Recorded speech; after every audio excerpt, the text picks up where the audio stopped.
Target ni Junmar Fajardo ngayong season, lumabas bago pa matalo sa Ginebra.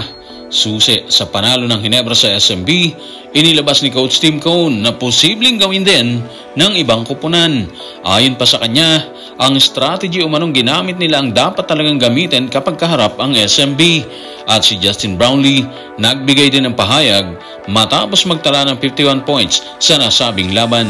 Tutukan po natin ang lahat ng yan, pero bago yan, paki-subscribe, like and share na lang muna para pareho tayong updated. Bago patuluyang magharap ang SMB at Gin Kings, nagbigay na ng tila babala si Junmar Fajardo sa lahat ng kanyang makakaharap sa bakbakan sa Governor's Cup ng PBA. Narito ang kanyang pahayag. Tutukan natin si Junmar sa report ng Philstar. Bagong conference, bagong season, pero same goal pa rin, which is makalaro sa finals at makakuha sana ng championship. Okay guys, so yun yung binitiwan ni Junmar Fajardo matapos magtala ng dalawang sunod na panalo sa kasalukuyang ginaganap na PBA Governor's Cup. May kay naman siya actually na maghangad ng championship match ngayong conference. Walang argumento dyan. Kinapos lang kasi sila nung nagdaang All-Filipino Cup versus Meralco kung saan tinanghal na final sa MVP si Chris Newsam. Ibig sabihin, malaking kawalan yon kasi ando na sila pero hindi nila napuwersa ang Meralco. Anyway, ngayon meron na silang 2-1. Natalo sila sa Ginebra kagabi pero katulad nung sinabi niya, andun yung init niya sa laban Andun yung paghahangad niya na makakuha ulit ng kampyonato ngayong conference. Parang tingin natin, babala na to ni Junmar sa lahat ng makakaharap nila. Ang dating kasi, desidido kami na makaakyat ulit sa finals, sino man ang nasa gitna namin. Maganda to kasi lahat naman ng team, ganun yung mentality ang makaakyat sa finals. Siyempre kasama dyan ang Gin Kings na pinangungunahan ni Justin Brownlee. Sa pagkatalo ng SMB sa Gin Kings ay kumamada ng 17 points, 17 rebounds at 3 steals si Junmar Fajardo. Pero katulad ng alam nating lahat, hindi ito naging sapat. Tanong, ano naging susi ni Coach Tim sa panalo ng Ginebra versus San Miguel Beer? Tutukan natin si Coach Tim sa report ni Denison Ray Dalupang ng Inquirer. Naglaro lang yung mga player natin, nanatili lang silang kalmado, sinandala nila si Justin at sa tingin ko yun talaga ang susi. Sa palagay ko hindi namin nagawa yun sa huling laban namin nung andong kami sa kandon, yung sandalan si Justin sa mga huling mahahalagang minuto. Well, obvious naman na si Justin talaga nag-isusi ngayon ni Coach Tim Cone. Isipin nyo 51 points ang kinamada niya versus SMB. Kung hindi siya kumamada ng ganung kalaki, baka iba yung nangyari Pero syempre, posible naman na may umangat na iba sa Ginebra para dalahin ang oponan sa panalo kung hindi kumamada ng ganung kalaki or sobrang laki si Justin Brownlee. Imagine 51 points Pero ang sinasabi kasi natin, kung babalikan yung performance niya sa Candon, Ilocos Sur nung nagdaang araw, nagtala lang si Justin ng 18 points at 10 rebounds. Dahilan para magpiesta ang rain or shine.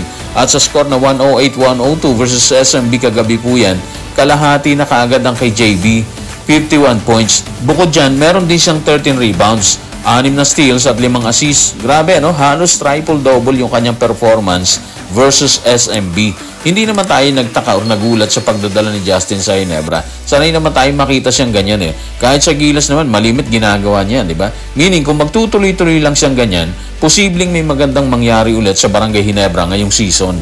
Sa patuloy na interview ng media, tuloy-tuloy ding inamin ni Coach Tim na ang pagsandal kay Justin Brownlee at ang pananatiling kalmado ng team ang dapat umanong gawin laban sa SMB. Narito ang kanyang paglalahad. Tutukan natin si Coach Tim sa report ni Ruben Terrado sa Spin. Ganyan talaga ang gagawin mo sa San Miguel.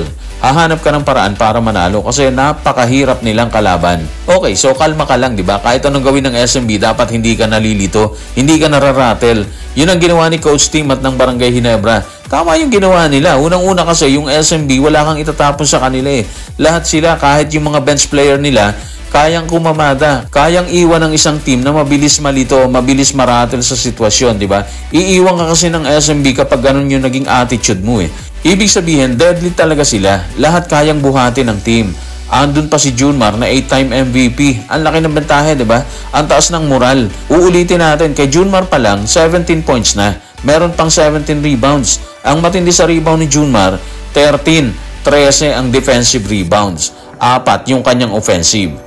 Yung defensive kasi mabigat yun. Nawawalan kasi ng second chance ang kalaban sa defensive rebound. So ang bigat talaga ng ginawa niya. Luckily sa part ng Ginebra, naipus nila ang isang panalo.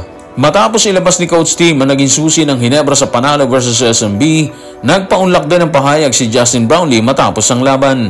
Tanong, anong masasabi ni Justin sa panalo ng Ginebra? Tutukan natin si Justin Brownlee sa report ni Pau Ambat ng One Sports. nanalo kami sa laro. Yun lang talaga yung mahalaga doon.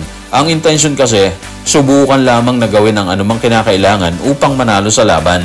So yan yung matipid na pahayag ni Justin. Obviously, ginawa naman nila talaga lahat ng paraan para manalo or talunin ang SMB. Pero hindi mo talaga pwedeng itsapwera yung kanyang itinilang 51 points, 13 rebounds, 5 assists, 6 steals at isang block. All around yung performance niya, di ba? Siyempre, hindi lang naman siya yung kumumada dyan. Andyan din si RJ Barrientos na dati versus Rain or Shine, dalawa lang yung score niya. Ngayon, kumamada siya ng 13 puntos, isang rebound, 3 assists at isang steal. Malaking bagay po yan. Bukod sa kanila, andyan din si Japet Aguilar na merong kartadang 21 points, 3 rebounds. Si Scottie Thompson, meron din siyang 7 points, isang rebound, 4 na assists, 3 steals at 2 blocks. Dahilan para talunin nila ang San Miguel Beer.